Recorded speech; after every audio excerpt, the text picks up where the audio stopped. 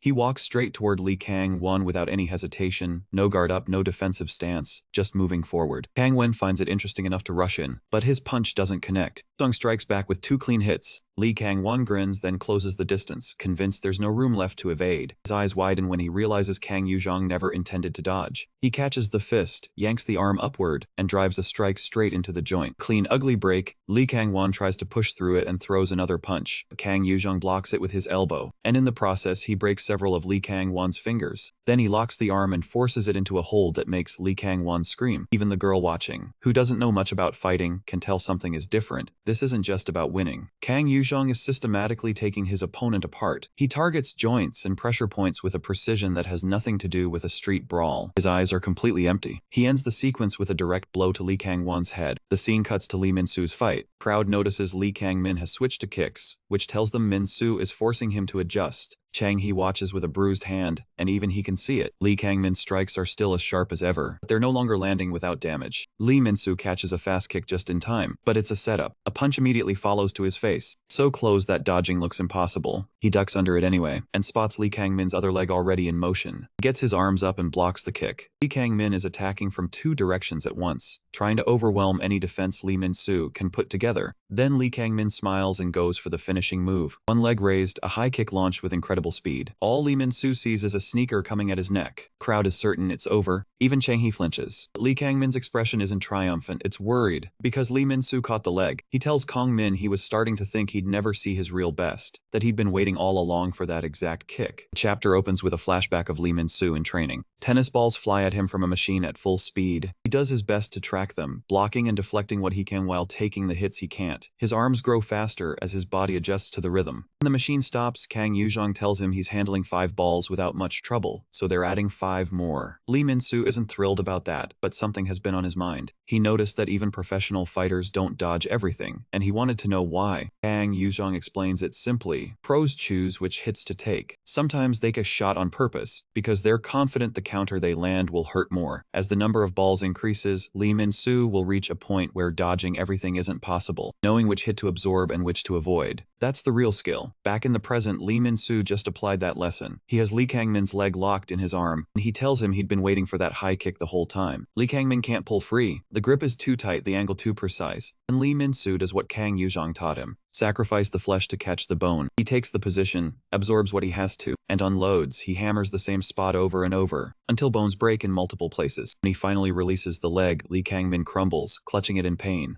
And before he can even process what just happened, straight punch lands squarely on his face. Min-soo tells him not to go down yet because there is more to come. The scene shifts from the fight to the warehouse where Kang Yuzhong is. His face shows clear signs of his own fight, and the girl with him quickly notices. She remarks that his already battered face looks even worse. He tries to speak, but she cuts him off. Then she breaks down, pulling his head to her chest and asking him not to look at her while she cries. She mentions he could have ended it quicker and taken less damage. Kang Yuzhong apologizes and holds her, but mentally he is calculating the odds. His previous opponent was tough, and if he had not broken the guy's arm early, the result might have been different. Breaking the fingers was another move that shifted the fight in his favor. He made it through, but it was far from a clean victory. Suddenly the doors burst open, and a well-dressed man steps inside. A large group follows him in. Kang Yuzhong immediately steps in front of the girl and demands to know how they found this location. One of the men he had beaten earlier admits he made a phone call while the two were distracted. Before anyone can act, Kang Wen grabs that man by the head and slams his face into the floor. Everyone in the room, including Kang Yuzhong and the girl, stares in shock. The informant is knocked unconscious. Li Kang-won, barely able to stand, says he is so embarrassed he could die. This fight is between him and Kang Yuzhong. No one else should be involved. He says having all these people here is like throwing dirt in his face. 2 subordinates move to help him walk. They lead him out. Li Kang-won pauses. With a smile he admits he lost this round, but he is willing to return 10 times, even 100 times if needed. Kang Yuzhong shuts that down quickly, telling him they will not see each other again. The gangsters file out through the gate. Back to Lee Min-soo's fight. The crowd is stunned. Chang He has completely forgotten about the pain in his hand. Li Kang-min has been getting dismantled since his legs were taken out. Body shots and headshots rain down on him. He has no real answer for any of it. Eventually he goes down. Lee Min-soo tells him to get up because it is not over yet. Li Kang-min hits the floor and spots something nearby. He grabs it and charges forward, but Chang He moves quickly enough to catch his arm before the attack lands, and while he is held in place, Lee Min-soo delivers one more punch to his face. Lee Kang-min can't believe it. He never thought he would lose to someone like this. He cannot understand how Lee Min-soo has improved so much in such a short time. He takes hit after hit, trying to make sense of it all. Eventually, he accepts that he is not going to win. Lee Min-soo drives forward and sends him flying. Lee Kang-min skids across the ground. For a moment, he just lies there, unsure of what to do next. Then he starts laughing. He looks out at the crowd and spots Chang He. Starts screaming that the fight was unfair because Chang He interfered. He says everyone standing around watching should be doing something about it. Then he goes further, saying that if he fails to become a candidate, every person watching will spend their life rotting in this place. Claims his organization is part of his strength and that Lee Min-soo can't do much alone. Lee Min-soo turns and reads the room. The crowd's eyes have shifted. The situation was already messy. Now it is getting worse. Lee Min-soo is dodging punches from every direction because Lee Kang-min has managed to turn the entire room against him. His hand is burning from blocking so many hits. He is starting to think he may have fractured something from hitting the same hard spot too many times. One moment of lost focus is all it takes. A punch catches him in the face. Then a group of guys grab him and pin him down. He's completely outnumbered and his hand is injured. Someone is already winding up for a clean shot to his head. Another person gets there first. Ga Se-jun walks in and drops the guy mid-swing. Lee Min-soo can hardly believe what he's witnessing. Ga Se-jun, as casual as ever, jokes that his friend must have called him using telepathy, and he starts moving through the crowd, mentioning he's repaying a debt from their days volunteering at an orphanage. Lee Kang-min watches this and immediately starts calculating. Ga Se-jun wasn't supposed to be here. Just his presence is enough to make the crowd hesitate. But then Kim Yong-kwon steps forward. He's the vice chief of the civil engineering class and the first person who ever gave Lee Kang-min real trouble at the correctional school. Lee Kang-min thinks this is his best chance. Kim Yong-kwon charges in hard. Ga Se-jun covers his eyes with his hands. Kim Yong-kwon swings blind. By the time he realizes his target has moved, Ga Se-jun is already beside him. A single clean punch sends Kim Yong-kwon crashing into a stack of boxes. Lee Kang-min watches his best hope crumble and can't quite process it, so he changes his strategy. Tells Ga Se-jun to wait, says he knows what's happening, that Ga Se-jun is here for Lee Min-soo, and that his men have Ga Se-jun's older sister as a hostage. Ga Se-jun doesn't believe him for a second, calling it exactly what it is, a desperate excuse from someone who knows he's losing. Then Lee Kang-min pulls out his phone. There's a photo of the girl tied up. He says her name is Gus Semin and explains the guard named Kang was getting in the way, so they took her instead. That guard isn't around today because he's probably getting beaten while trying to reach her. Lee Min-soo hears all of this and can't hold himself together. He punches Lee Kang-min square in the face before he can stop himself. Lee Kang-min hits the floor, his phone skidding out of his hand. Lee Min-soo makes it clear that Lee Kang-min's friendly, reasonable front was exactly that, an act, and a few weak lackeys won't be enough to stop Kang Yuzhong. Desperate now, Lee Kang-min tries one last move. He orders Ga Se-jun to kill Lee Min-soo if he wants his sister back. The two friends look at each other and both smile at the exact same moment, as if they'd rehearsed it. They bump hands. Lee Min-soo tells Ga Se-jun to handle it, since Lee Kang-min made it personal by going after his family. Ga Se-jun walks forward and says the first thing Lee Min-soo has said that he actually wanted to hear. Lee Kang-min repeats the order, hoping something will change. Ga Se-jun tells him not to worry about his sister. If the guard named Kang is with her, she's fine. But for going after her, and for what he did to the kids in their room, Lee Kang-min has earned what's coming. Lee Kang-min goes quiet, he's out of moves. While Ga Se-jun handles that, Lee Min-soo picks up the phone from the floor and dials. He gets his brother Kang Yuzhong on the line, and the tone is immediately easy, almost amused. Lee Min-soo reminds him he was told not to go near the civil engineering block alone. The fact that he's calling means it worked out, and Kang Yuzhong confirms he got Gus Semin out. Then he tells Lee Min-soo to call again once he's been thrown in solitary. They hang up like nothing happened. Gus Semin, riding on the back of Kang Yuzhong's motorcycle at full speed, lets out a breath of relief. Kang Yuzhong mentions he could hear her younger brother's voice, and that he sounded genuinely furious about the kidnapping. She tells him they're heading to the hospital. He needs to get his ribs checked. He complains. She sighs, though instead she offers an alternative. They go to her place and he can meet her cat. They arrive at her place, and a chubby little orange cat is there to greet them. It's the same one Kang Yuzhong had picked up a while back. Then the smell of food hits, and suddenly the apartment feels much warmer. Kang Yuzhong thanks Gus Semin for patching him up and cooking, and she immediately deflects. She says she's only making food because she's hungry, not for him. He watches her say it and clearly doesn't believe a word. While he waits, he notices a framed family photo on the shelf. He realizes it's Gus Semon's family, her Gasejon their mother, and the man in the photo? Simon calls him her traitor of a father. No further explanation is needed. A few minutes later, she calls him to eat and tells him to act like it's delicious even if it isn't. But when she turns around, Kang Yuzhong is flat on the floor, eyes closed, completely unconscious. Only the cat bothers to respond. She is truly frustrated, genuinely annoyed, especially after putting in all that effort. Still, she grabs a blanket from the storage room and carefully lays it over him. She knows he truly earned that rest. But then she decides that gesture isn't quite enough. She lies down beside him and pulls him close. Warm, quiet, and comfortable. Neither speaks a word because there is simply nothing to say. Meanwhile, on the other side of town, Lee Kang-min is on the ground along with the rest of his crew. Ga Sejun asks if things are practically finished, and Lee Min-soo wonders how he even ended up there. Ga Sejun explains that prison guard Shin Jusup told him he could come in, apparently an open invitation. Then Lee Min-soo remembers to check on Chang Hee's hand. Once the bandage comes off, all his fingers are still intact. Chang Hee says they were just moments away from cutting one off. In the civil engineering block, no one cares if someone gets hurt or even worse, and Lee Kang-min had already started making the cut. Someone stopped it. Shin Jusup grabbed Lee Kang-min's hand at the very last second and ordered him to stand down. He promised to personally bring in Lee Min-soo, so there was no need to go that far. Then Lee Min-soo asks about the finger wrapped in cloth he saw earlier. Chang Hee cuts him off immediately, pointing at Lee Min-soo's own hand and telling him to look. The back of his fist has swollen to nearly twice its normal size. They all agree he needs medical attention. First, let's take a quick step back. We see a hand, a pair of pliers, and a finger that gets snipped off cleanly. Shin Jusup smiles, figuring that should be convincing enough, though maybe a bit of paint wouldn't hurt. Until the vice director returns, he wants to avoid any incidents on his hands, or on anyone else's. Back in the present, someone walks toward the infirmary and stops cold at the sight of a prosthetic arm sitting in a case. Missing a finger, a guard grumbles that he'll have to buy a new one. So that's what was inside the package. Lee Min-soo gets treated for a minor fracture, along with some inflammation. Nothing serious, as long as he takes his medication and doesn't overdo it. The doctor says the swelling will go down. Pushing his body beyond its limits by copying his older brother's techniques is still costing him, and it clearly shows. While there, he overhears someone nearby asking if they're about to become a prisoner in a red uniform. Lee Min-soo pulls back the curtain and freezes. It's Bucktooth. Wrapped from head to toe in bandages, he explains that he went up against Lee Kang-min and ended up like this. He's grateful for the chance at payback. Lee Min-soo asks what the whole red uniform thing is about, and Bucktooth says he'll only talk if Lee Min-soo becomes his subordinate. Lee Min-soo picks up a feather and moves it toward Bucktooth's exposed foot. That's all it takes. Bucktooth immediately caves, laughing before the tickling even begins, and spills the information. Red uniforms are reserved for high-priority detainees, people that the facility has decided should never be reintegrated into society. They are managed directly by the warden, kept apart from everyone else and given a specific job, ensuring that inmates close to earning their release never quite make it there. If manufactured demerits don't work, other methods do. Rumors say nobody leaves this place in one piece. Kids who have served their time and are about to be released get crippled first, because if they have to let someone go, they would rather make sure that person can't cause problems on the outside. That is what the red uniform means, and the most likely next candidate is Lee Min-soo. Somewhere completely different, a girl at an arcade machine mentions she didn't expect Lee Kang-min to lose. Her companion, let's call him Loro, says the real question is whether to back Ha-sung Cheol from the maintenance block or Lee Min-soo, and maybe the cleanest answer is to make them fight it out. The other one, Loro, explains that the selection process is on hold for now anyway, because a major variable has just re-entered the picture. Say O'Neill is back. 2 weeks pass and Lee Kang-min gets sent to solitary confinement as punishment for the fight. Word spreads fast. The rumor that Lee Min-soo single-handedly took him apart changes how the other inmates see him almost overnight. He becomes the new leader of the civil engineering block. His first order of business is telling everyone to get through the day without any incidents. In the hallways, people are still talking about it. Lee Min-soo admits he never expected his friends to follow him into civil engineering. They ask if it's true that he did all the real work while Ga Sejun only landed the finishing blow. Then someone cuts through the conversation and tells everyone to stop moving. The guard lists the violations: improper formation, disobeying orders, and talking in the hallway. Kang Yuzhong tries to smooth things over by explaining the guy just returned from volunteer work, but he's immediately called out for not saluting. He corrects it quickly with a sharp, proper salute. Before he can finish, the guard strikes him across the face with a baton. Lee Min-soo goes rigid. The guard shouts at everyone to get back in line, raising his voice when they don't move fast enough. This is Yoseonil, vice director of the Rehabilitation and Correction Center. He's back, and he's making that very clear right away. The other boys are stunned. Kang Yuzhong is still on the ground ground, unable to get up from the pain of that baton strike. Yahello brushes it off. He says he was just breaking in a new recruit. Then he notices Lee Min-soo's expression and finds it interesting. Lee Min-soo, for his part, is about 2 seconds from saying something that would make everything worse. Someone grabs him before he gets there. Ga Sejun steps in, apologizes on his behalf, and explains that Lee Min-soo isn't himself right now. It's a smooth save. Kang Yuzhong is still processing, still being held back by his friends. When a second guard walks over and tells Yahello the director is waiting, that lands strangely. Kang Yuzhong knows the vice director position has been empty for a long time, and now suddenly it isn't. One more thing that doesn't add up.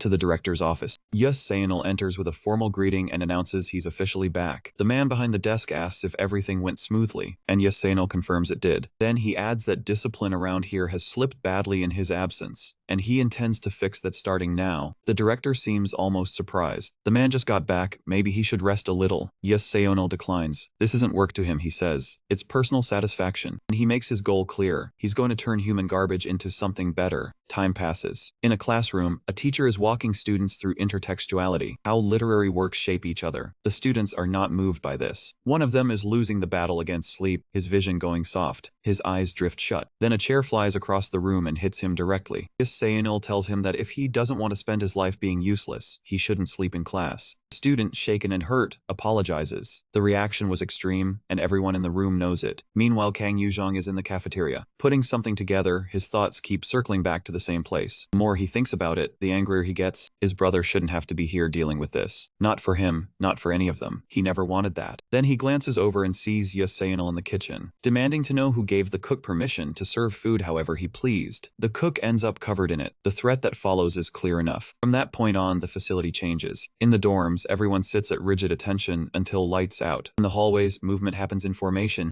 The rules tighten around everything, and then it rains. Cold, gray, relentless. The boys are outside without shirts, being pushed face down into the mud. Water gets into their mouths. Some of them can't hold it together. One student vomits, and immediately gets struck in the back of the neck. The guard wants to know who told him he could lift his head. More guards close in and push him back down. Lee Min-soo watches, then he stops watching. He charges the guard, hits him with his body, and drops down next to the student Moon Hyunjun, asking if he's okay. Another guard steps forward, tapping his baton against his palm. Yahello's voice cuts through. Attacking a guard has consequences. Kang Yuzhong is still holding Moon Hyunjun when Lee Min-soo says what everyone is thinking, that none of this is right, and that Moon Hyunjun could have actually died out there. Yu Song steps in front of his brother. He apologizes to Yahello directly and promises to handle the discipline himself. Yahello asks if these boys are his responsibility. Kang Yuzhong says yes. For a moment it seems like that's enough. Yahello agrees to leave them Kang Yuzhong's hands, and the tension starts to ease. Then he holds out a baton. He says he's always been curious how a guard handles his own students. He'd like to see it right now in front of him. The two brothers look at each other. Neither of them has a good option here. Kang Yuzhong doesn't know how to handle the order. His superior has just told him point blank to hit Lee Min-soo, right there in front of everyone. He drops his head for a moment, then looks back at his brother. Lee Min-soo's expression is steady, and Kang Yuzhong rids it immediately. When the superior starts pushing, asking why he's hesitating over a simple demonstration, Kang Yuzhong tells him he knows how to handle his students, and only needed a moment to think. He grips the baton with both hands and says he'll demonstrate exactly how it's done. He wastes no time. He goes after his own brother, calling it his approach. Lee Min-soo hits the mud hard, curling up to shield his head. Kang Yuzhong orders him to stand, saying something so small shouldn't make him fall. Still sharp-eyed, Lee Min-soo says he was already getting up, takes a kick to the head before he can finish his words. It's a heavy blow. The scene shifts back to a short time earlier. Kang Yuzhong is leaning against the wall outside the student locker room. He tells Lee Min-soo to finish up and head back inside. Lee Min-soo says he needs to talk first. He's been holding something in for a while now. Every crisis they've faced came from Kang Yuzhong trying to protect him, and the last one left Kang Yuzhong beaten by the vice director. Kang Yuzhong brushes off the bruise on his face, saying it's nothing, and promises to find a way to protect everyone. Lee Min-soo steps closer and points out that's exactly the problem. He's a guard, not a shield for everyone around him. He made a promise to get them both out. For the plan to work, he needs Kang Yuzhong to bury the fact that they're brothers. Completely. And if things get worse, Kang Yuzhong has to act like a real guard, no mercy, no exceptions. He holds out his pinky finger. Kang Yuzhong looks at him in silence, quietly wondering when his little brother became like this. They lock fingers and seal the promise. That promise is what brought them here, with Lee Min-soo face down down in the mud, and Kang Yuzhong yelling at him to get up while secretly hoping he won't. The act has to hold, so he keeps giving orders, and Lee Min-soo, stubborn as ever, starts pushing himself up from the ground, insisting it wasn't that bad. Kang Yuzhong lines up a kick. The moment Lee Min-soo stands upright, he's going to take the full force. The other guards are watching. The students who know the truth can barely look. He moves in, raises the baton. Someone grabs his arm. You say, Onel, he's seen enough. Kang Yuzhong argues the lesson isn't over, that Lee Min-soo needs to learn not to disobey. Yes, Seonil points out calmly that there's not much to teach someone who's unconscious. He suggests solitary confinement. Kang Yuzhong refuses, saying Lee Min-soo needs medical attention first. A dead student is a paperwork problem no one wants. Then he'll come right back. He grabs his brother by the hair and walks him toward the infirmary. Behind them, the director remarks the vice director has never understood how punishment really works. If the rack gets too broken, there's nothing left to play with. Then another guard arrives with a file, personal profile and background reports on Sergeant Kang Yuzhong, as requested. The director notes it came faster than expected, and then his expression changes as he reads. Meanwhile, Lee Min-soo drifts off. He's dreaming. Back before the orphanage, back when the sky was just blue and the sun was shining, and none of this existed yet. He's on Kang Yuzhong's back being carried just like now, except somehow the shoulders feel broader than he remembered. He can barely keep his eyes open but realizes where he is and asks what's happening. Kang Yuzhong says they're almost there, his head lowered. Lee Min-soo asks if he's crying. Kang Yuzhong says no, that's for weak people. Lee Min-soo apologizes for the trouble, for making Kang Yuzhong do what he just did, and for everything still ahead that will likely require more apologies. Then he makes one request, that they don't give up on each other. Yu-song catches something different in his tone. There's weight behind it now. Lee Min-soo says it plainly. He's getting out of this place no matter what it takes. The restricted area entrance is unguarded. No staff, no one watching the door. Kang Yuzhong notices right away and wonders what happened. Whatever secrets are tied to those red prison uniforms, they're behind that door. He moves cautiously, slipping behind a pillar to get a better view. That's when he spots the vice president walking straight toward the entrance, access card in hand. The door unlocks and Kang Yuzhong's mind starts connecting the dots. Yusunil is linked to the red uniforms too. But before Kang Yuzhong can process that, Yusunil speaks up. Turns out he already knew someone was watching, and instead of raising an alarm, he does something completely unexpected. He invites Kang Yuzhong inside. They walk down the corridor together, and Kang Yuzhong still can't understand how he ended up on the other side of that door. Reading this man is truly impossible. They reach another room. Seonil opens it, and it's empty, just a large bare space. The vice president takes that in and concludes the director must have already made his move. Then he turns to Kang Yuzhong and asks if his curiosity is finally satisfied. He follows it with a warning. Digging too deep in a place like this has consequences. Kang Yuzhong asks why he was shown any of this at all. Seonil's answer is blunt. As far as Kang Yuzhong is concerned, he's the enemy who forced him to beat his own brother. And if someone walks into hell on their own, they'd better at least look like a demon. Otherwise, they'll get found out every single time. Later, back in the work area, the other guards are gossiping about where the vice president has been. Kang Yuzhong plays dumb. It turns out Seonil was caught up in a bribery investigation. Apparently he took money from an inmate's family, admitted it, and paid it back. The rumor is that the director set the whole thing up. Since the two of them don't exactly get along, Kang Yuzhong files that away. Maybe they're rivals, maybe it's too early to tell. The conversation gets cut short when a fight breaks out between two inmates. Before the guards can react, a third person steps in.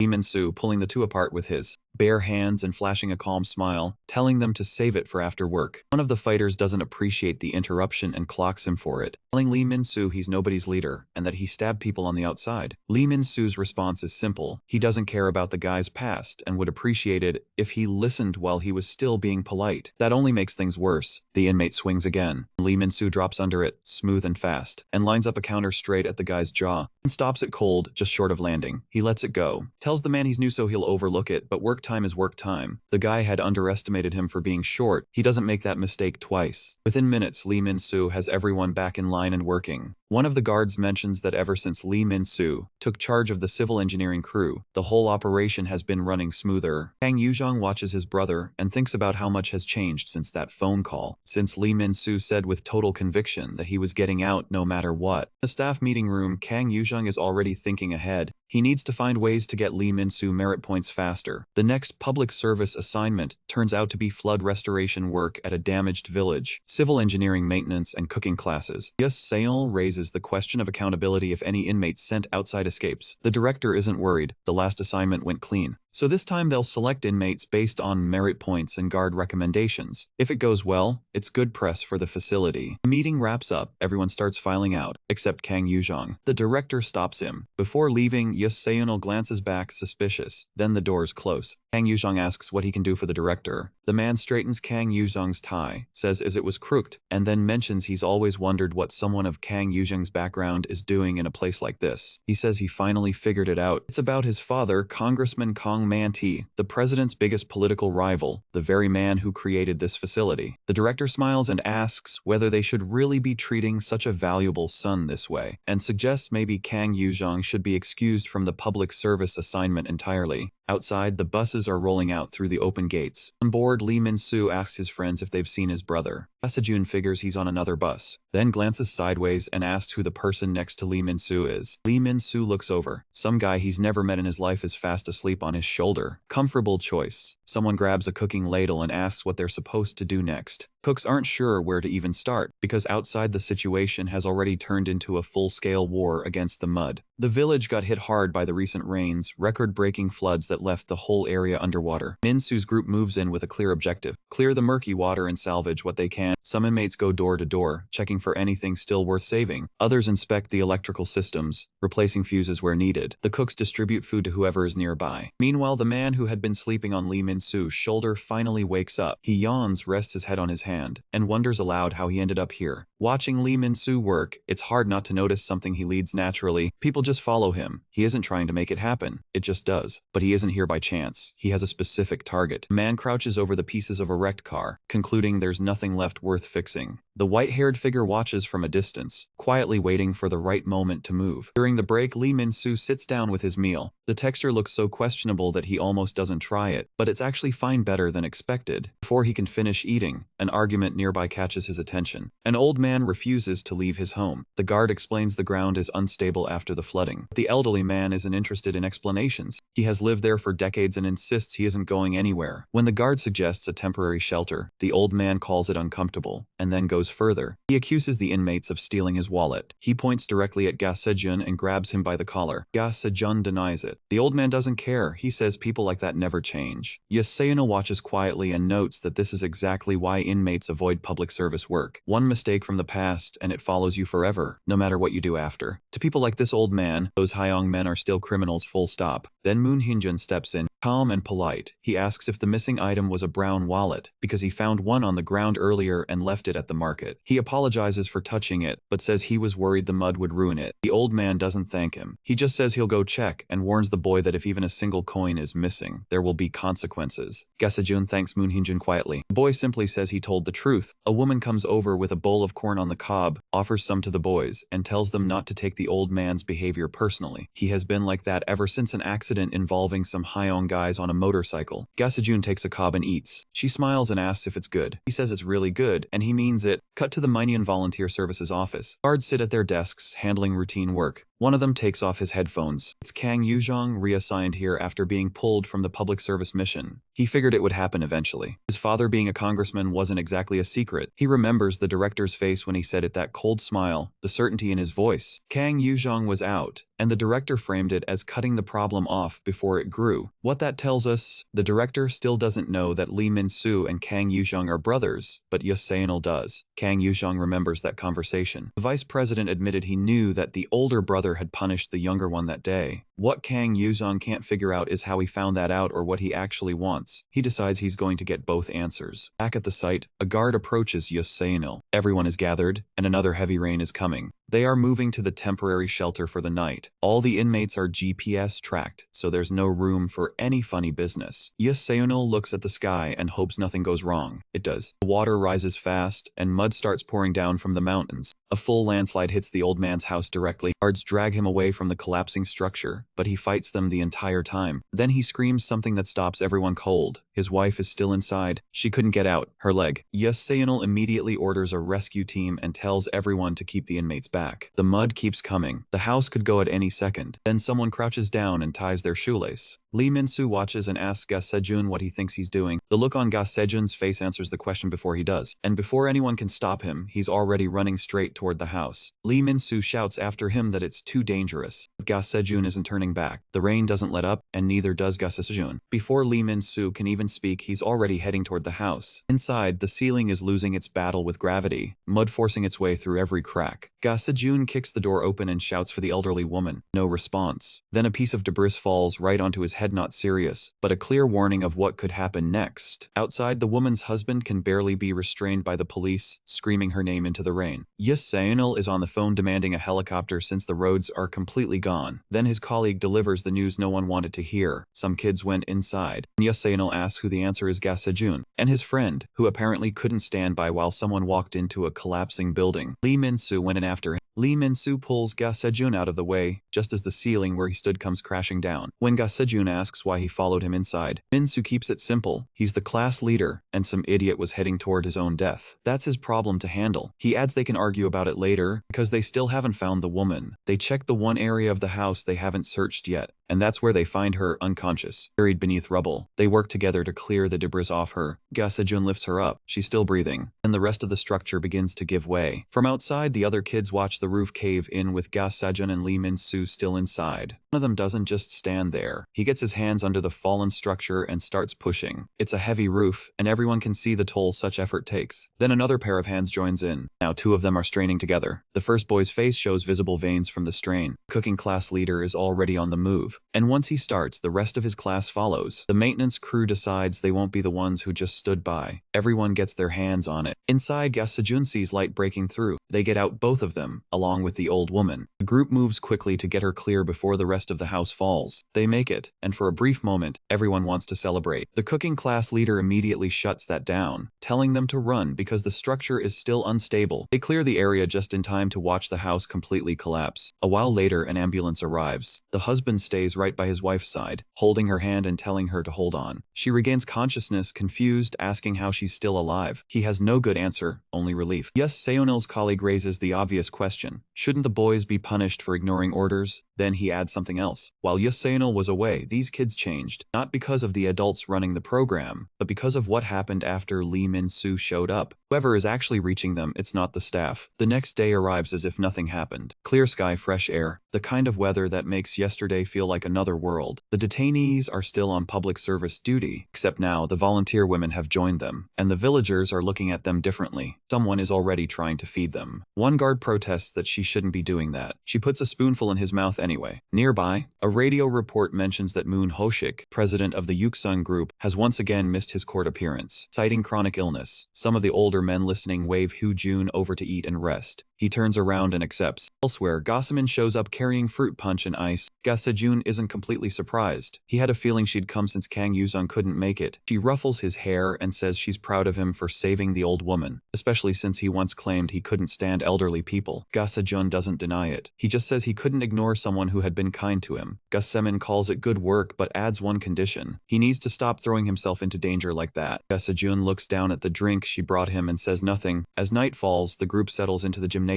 2 days left. Everyone shares the same quiet wish, just let it end without any incidents. Lee Min-soo wakes up needing to use the bathroom. He sits up and scans the room. Moon Hyunjun's bed sits empty. He assumes it's for the same reason, but something makes him take a second look. Outside in the darkness, Moon Hyunjun is sprinting through the forest, moving fast, out of breath, and clearly not on his way to the restroom. Late night at the Citizen Services office. Kang Yuzong is just about to dig into instant ramen when his phone rings. It's guard Shin Jusup, and he isn't calling for a casual chat. He sounds frantic on the other end of the line, which spells trouble, because whatever went wrong on Shin Jusup's shift will fall on him now that Kang Yuzong has been demoted. Kang Yuzong's brother Lee Min-soo is also there. He tells Shin Jusup to lower his voice before the entire building overhears. Taking a deep breath, he shares the news. Moon Hyunjun is missing, possibly escaped. Somewhere across town, Moon Hyunjun has already taken a donated scarf from a clothing bin. He left his uniform behind and found a bus stop. He asks an elderly woman for directions to Yuksung Hospital. She points to the approaching bus and says it's about a 30-minute ride. The bus arrives, waits, and eventually departs. Moon Hyunjun doesn't board. He scratches the back of his neck because he doesn't have a single coin, so he needs money. Back at the office, Kang Yuzong is already on his trail, and Moon Hyunjun hasn't gone far from the public service zone. He tells Shin Jusup to stall until morning, but even if someone left now, it would take 4 hours. Shin Jusup can't abandon his post. That leaves only one option. The task falls to Gus Semin, and as she heads out, she looks back. Ga Sejun is already putting on his helmet, telling her to just go.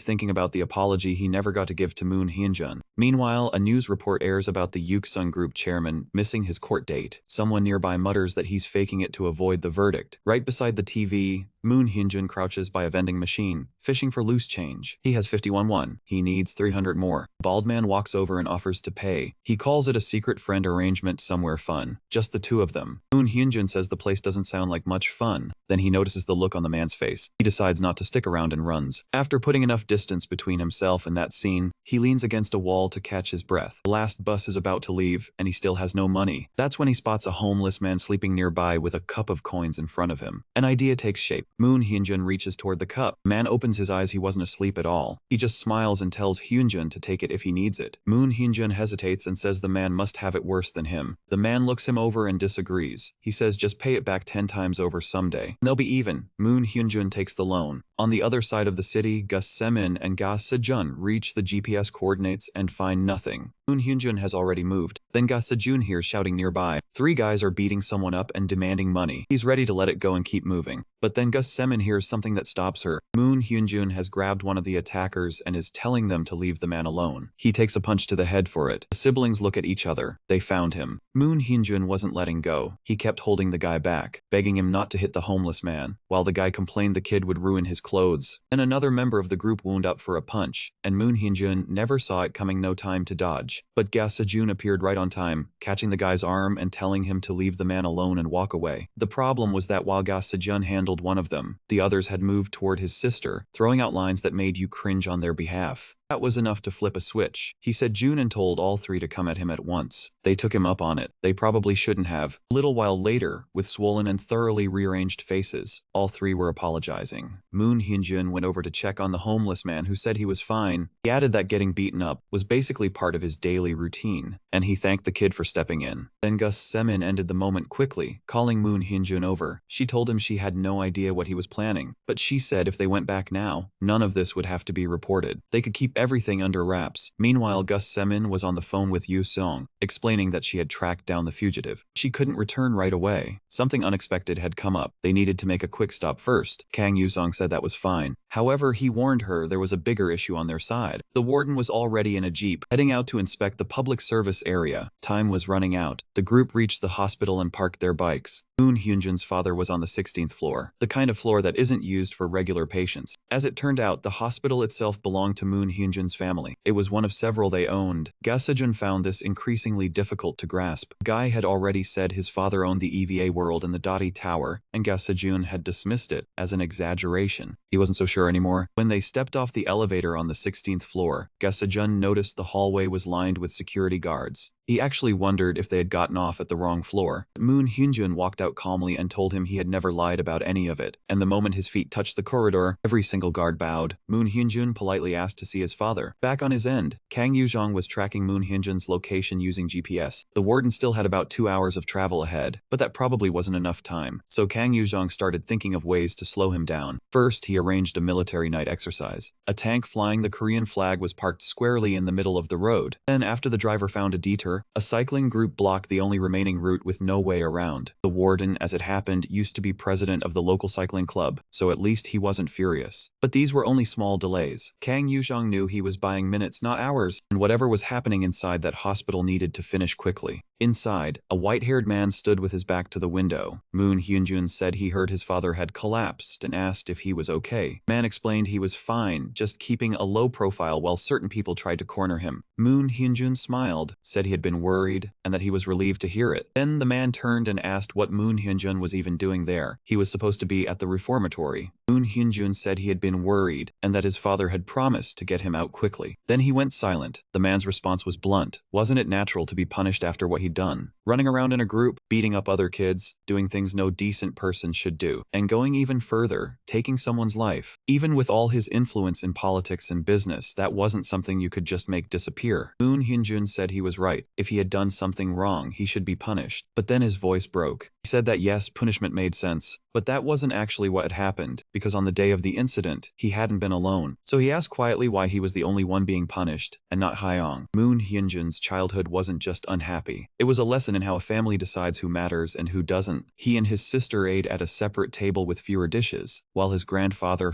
father and older brother Hyung sat apart like royalty. When someone at that table wanted water, his sister was the one who got up to fetch it. She wasn't a guest in that house. She was treated like staff. And when Hyung treated her badly, their grandfather's response was to scold her for not showing enough respect to his grandson. After getting slapped, she was expected to apologize with a smile. Moon Hyunjin remembers Hyung beating him once for getting better grades, furious that now he would have to study harder to keep up. Her sister stepped in and hit Hyung back, hard enough to draw blood. Hyung ran straight to their grandfather. For defending her little brother, she was the one who got punished. That night, Moon Hyunjun found her lying on the floor of her room in the dark, her face badly bruised, asking him not to turn on the light. They held one another, and she reassured him that eventually, their grandfather would recognize their value too. So they focused on their studies and worked hard. Time went by. Meanwhile, he went down a completely different path, fell in with the wrong crowd and harmed others. Eventually, he was caught for drug trafficking, and he wasn't the least bit concerned, because their grandfather would fix everything. That was always the solution. Then their sister got accepted into university. Their grandfather seemed proud for just a moment before grabbing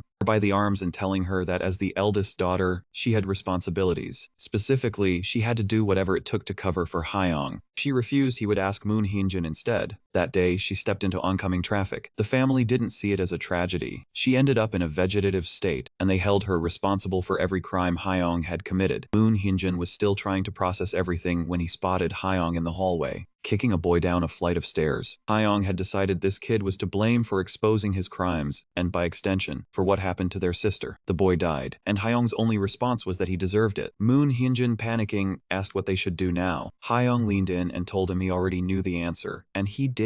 So Moon Hyunjin took the blame. He was arrested. Hyung assured him their father, the president of the Yuksung group, would get him out quickly. That was a lie. Their father did nothing. Their father did. Moon Hyunjin endured everything in silence. He told himself it was punishment for failing to protect his sister. Now he stands before his father, saying those exact words. He accepts responsibility for not protecting her. But Hyung needs to face consequences for what he actually did. His father's reply is that Hyung will inherit the family business, and since Moon Hyunjun also benefited from being born into this family, he should accept the sacrifices that come with it. Sejun has heard enough. He interrupts, tells the man those words shouldn't be spoken without shame, and pulls Moon Hyunjun toward the door. Semin backs him up, saying real family doesn't force sacrifices, and honestly the reformatory sounds better than this room right now. They don't make it out. Hyung walks in. Grandfather is by his side. Elsewhere in the reformatory, the night is still unfolding. Yahello wanders the corridors with his hands in his pockets, lost in thought. He overhears two inmates talking. One of them has earned enough merit points, and is already planning for life after release. He wants a vehicle maintenance license and someday a small garage. He even offers his friend a job, on the condition that the friend stops causing trouble and earns his own points first. Onol recognizes him as Sung Cheol, who came in acting like the world owed him something. Now that guy has a 5-year plan. Seonil finds himself thinking that maybe what truly changes a person isn't an adult in authority, but another person who figured something out first. Nearby, someone else is moving through the building, watching and waiting until the vice director steps away. Now might be the right moment to begin. Back at the hospital, the guards are still stationed at the door. Hyung is surprised to see Moon Hyunjun outside the reformatory. Their father tries to smooth things over, but Moon Hyunjun makes it clear he didn't want to be here either. He came because he had to.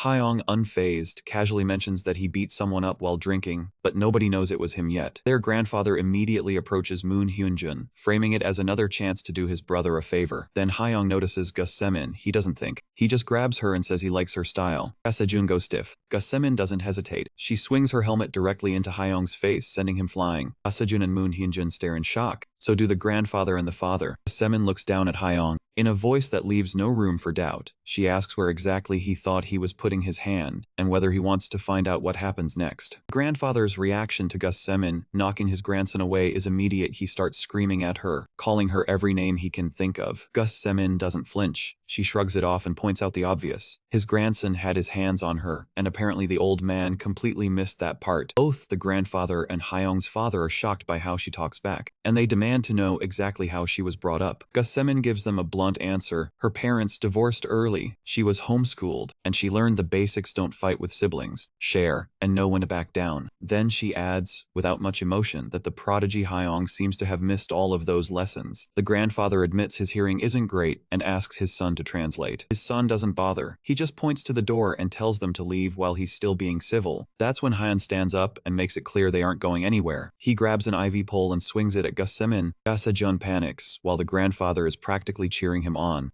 pole is about to hit Gus Semin in the face. Then the scene shifts to the detention facility, where one of two boys doing maintenance steps out to use the restroom, while the other keeps working. He opens a fan unit and finds no issues with the wiring. He hears someone enter and assumes it's his friend. He keeps talking. He says he hopes his friend will look after the maintenance crew once they're released, since he's the only one he trusts. He notices the silence and wonders if his friend got emotional. Before he can turn around, something heavy strikes the back of his head. Back at the hospital, the guards stay at their posts. Hyung is furious, cursing and swinging wildly. His brother has stepped between him and Gus Semin. Moon Hyunjun says he won't leave because he's tired of watching people around him get hurt. Hyung raises the pole again and asks if his little brother needs to be disciplined too. Ga Sejun moves to intervene, and someone else gets there first. It's their father, and he slaps Hyung hard across the face. The grandfather can't believe what he saw. He shouts his son's name. Moon Hyunjun stares. The grandfather starts hitting his own son to correct him, but it doesn't have the effect he intends. Hyung is shocked. His father has never hit him before. The grandfather moves to comfort him, but the father's voice cuts through everything. He tells them all to stop because he's had enough. He watched his eldest daughter's life fall apart because of Hyung, and his younger son get sent to a reformatory. Through it all, he kept believing Hyung would grow up. That belief came at a cost, but at the end of the day, they are all his children. Moon Hyunjun's eyes fill with tears. The father bows a deep, deliberate bow and apologizes for being a negligent parent. He says he'll take responsibility for Hyung's behavior from now on, and he'll get Moon Hyunjun out of the reformatory. The grandfather loses it and starts slapping his son repeatedly. He demands to know who gave him permission to make that call. He turns to the guards at the door and orders them to take everyone in the room into custody. There are many guards. Back at the reformatory, the attacker crouches over the boy he just took down. He tells him that since all he ever wanted was to get out, he technically did him a favor. The fractures are bad enough that life outside will be a very different experience now. Then he hears footsteps. Ha-sung Cheol is coming back from the bathroom. The attacker notes that Ha-sung Cheol was on the list too, and decides to finish things quickly. Ha-sung Cheol walks in, sees the blood on the floor. He doesn't have long to process it. Elsewhere in the facility, Lee Min-soo is in the bathroom, anxious about how long the other boys are taking. He knows they need to get back before the guard, and if things go wrong, he'll have to buy time somehow. Someone approaches him, a boy who says he wants to help. Lee Min-soo asks why. The boy says he misjudged him. He assumed anyone in the red prison uniform was bad news. But what Lee Min-soo did during the collapse proved otherwise. Lee Min-soo asks if he hates the red uniform too. The boy says he doesn't want to go back to being a candidate who fought whenever he was told to. He says as long as he's not fighting, he's available.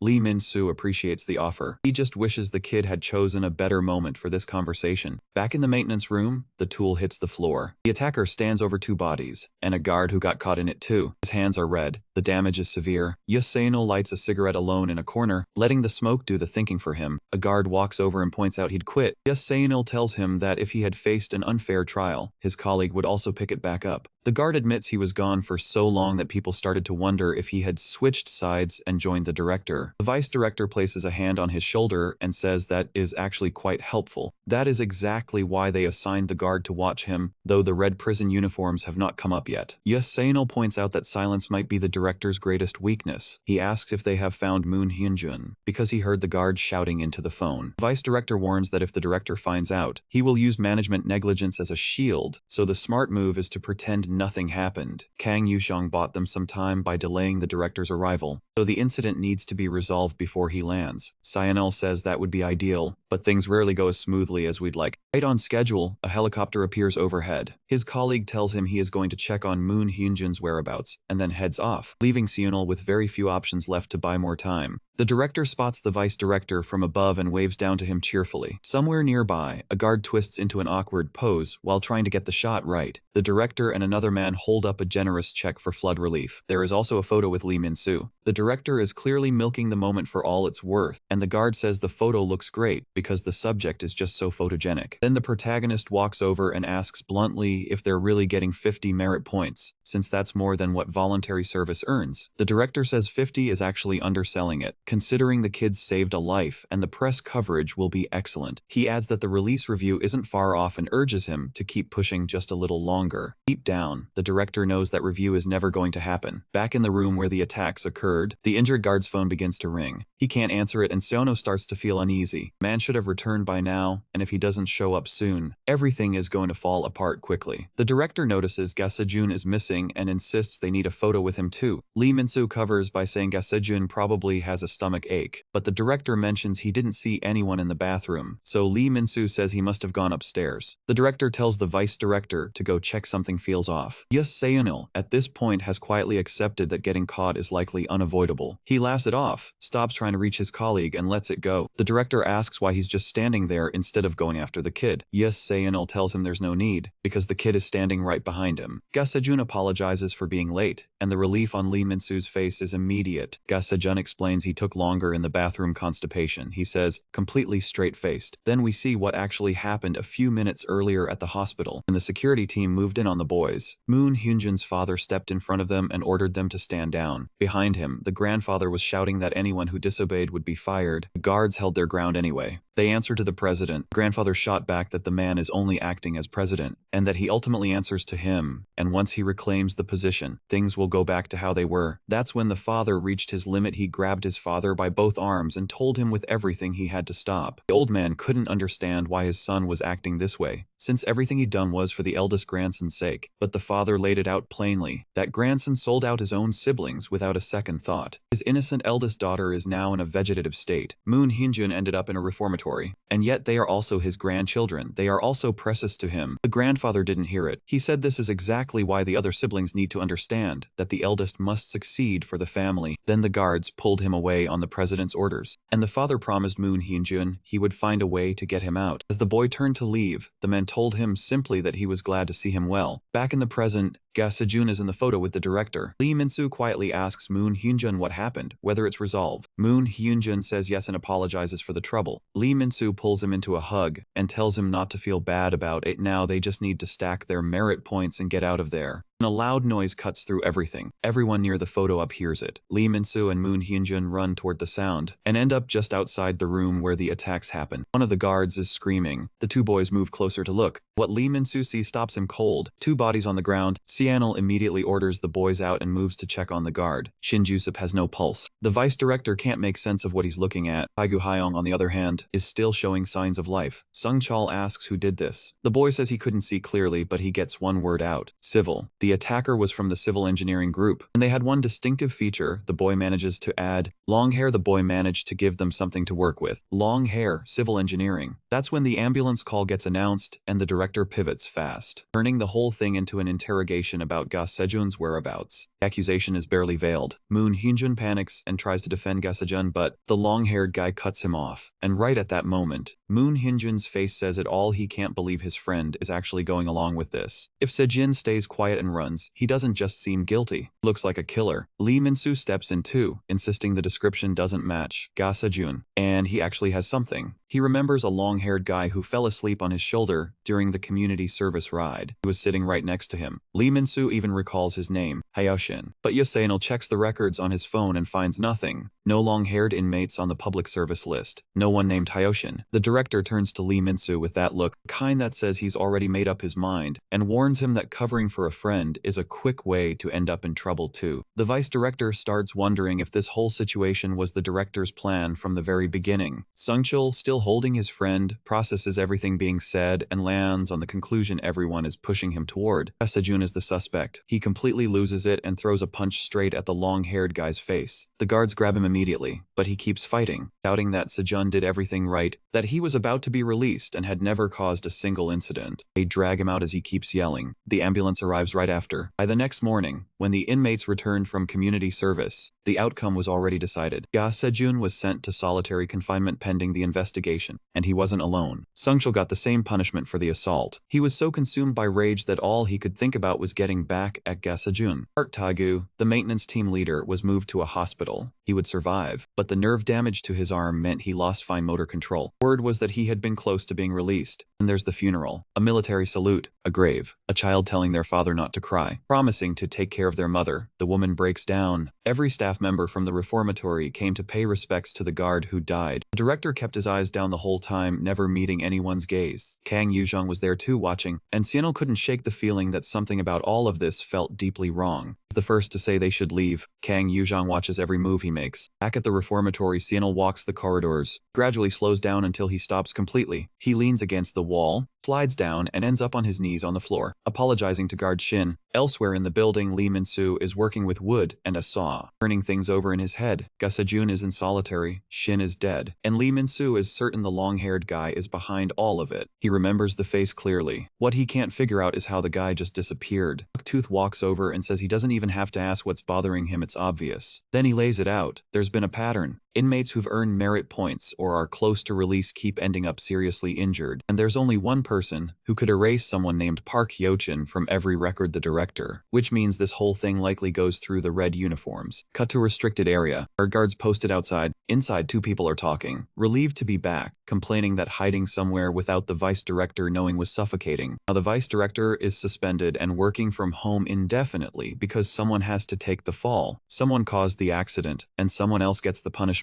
Park Hyo-shin calls it a 2-for-1. The director got rid of the vice director and found a scapegoat at the same time. Then someone swirling a drink asks if it isn't about time they pick their next target. The other person says there's really only one option, Lee Min-soo. Ha-sung-cheol refused, so they had to remove him from the equation. Park Hyo-shin says he already has an idea for how to handle it. Sung-keol is furious about what happened to the maintenance leader, so why not use that? Point him at Min-soo and let the two of them destroy each other. Park Hyo-shin cuts his own hair off. He notes it's a shame it took a long time to grow. Then he puts his uniform back on. He looks like a completely different person and asks if it's time to begin. A few days later, Ha-sung-cheol gets out of solitary, having taken his friend's place as the new head of the maintenance crew. Hyo-shin, now unrecognizable with his changed appearance, approaches Ha-sung-cheol under the pretense of needing help with a repair. Sung-cheol guides him through the process. Hyo-shin plays innocent, asking if he's the leader, then warns him to watch his back. He mentions that Lee Min-soo has been keeping an eye on the maintenance crew for a while. He's already taken over the kitchen team and then civil engineering. Word around here is that maintenance is next on his list. Apparently, the plan is to bring every team under the red uniform. That puts Sung-cheol directly in the line of fire. Hyo-shin frames it all as just rumors, nothing more than talk. But the timing makes it hard to brush off as simple gossip. The other guys in the area go wide-eyed, because right on schedule, the subject of those rumors walks in. Lee Min-soo steps through the door. A crowd immediately gathers, demanding the truth, while some make it clear they won't stand by while he goes after their leader. Lee Min-soo defends himself, saying he never signed up for their crew. Someone set him up, and the person who attacked the old leader wasn't Ga-sejun. Then he scans the room and stops. Someone nearby looks familiar. It's the guy who fell asleep on his shoulder during public service duty. Lee Min-soo grabs him by the collar and calls him out as Park Hyo-shin, the one who crippled the maintenance leader. The crowd isn't convinced, noting his short hair and that he's not part of civil engineering. Someone grabs Lee Min-soo's arm and tells him to stop. It's Ha-sung-cheol, who says he has work to finish, and if they want to fight, they can do it later. Until then, Lee Min-soo should stay out of the way and stop causing trouble over nothing. The crew falls back in line and gets back to work. Outside the reformatory, it's the peak of summer. Dead cicada on the pavement makes that clear. Then a girl steps on it without even slowing down. She's pale, covered in marks, with one eye swollen shut. She's clearly been through something difficult. She walks over to a nearby pile of trash. She leaves a bag there with a strange look, then walks away as if nothing happened. A few seconds later, she bursts out laughing. The bag sits there, then the zipper moves, and a pair of eyes peers out from inside. A salvage crane slowly moves toward it. Park Hyo-shin opens his eyes. He's back in the present, staring up at a ceiling of white lights. His thoughts are simple and bleak. In this world, if you're useless, you get thrown away. If you're a burden, same thing. If you're weak, same thing. He checks his phone and sees a message telling the maintenance crew's guards to temporarily stand down. Right on time, the guards announce a brief assembly and clear out.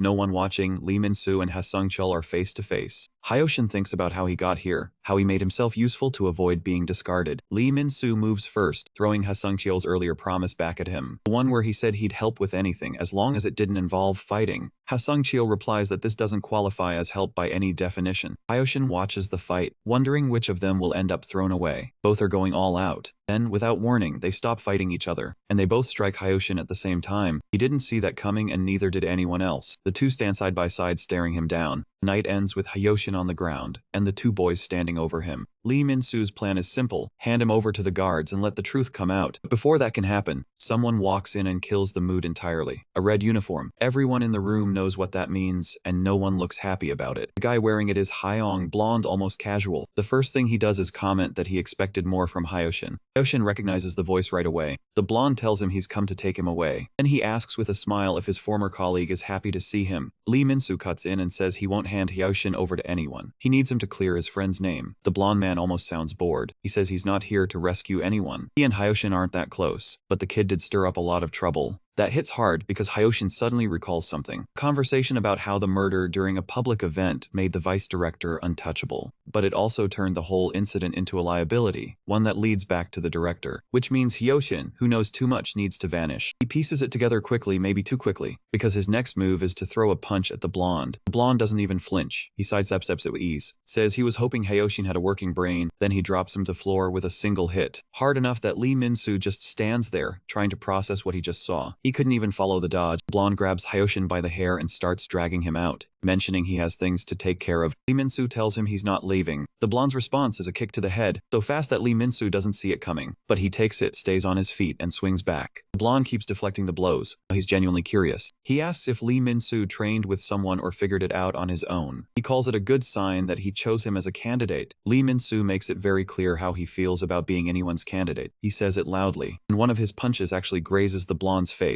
Then he announces at full volume that he's going to tear down every red uniform in this place. Blonde catches his arm, sweeps his leg and drops him with a clean follow-up shot. Seung-chil watches from the side stunned. In exchange, and Lee Min-soo is on the ground. The blonde admits he's strong enough to skip candidate training and go straight to red uniform. Lee Min-soo, still struggling to get up, tells him exactly where he can put that offer. He's not going to be anyone's weapon. The blonde smiles and says that's fine. And the other red uniforms step in, and the remaining inmates don't last long. When the dust settles, Lee Kang-min is standing there adjusting his glasses, saying he learned something valuable today. The whole room is down, and then Lee Min-soo sees him. Ga Si-jun standing with the red uniforms. He can't hold it together. He demands to know why his friend is wearing that uniform.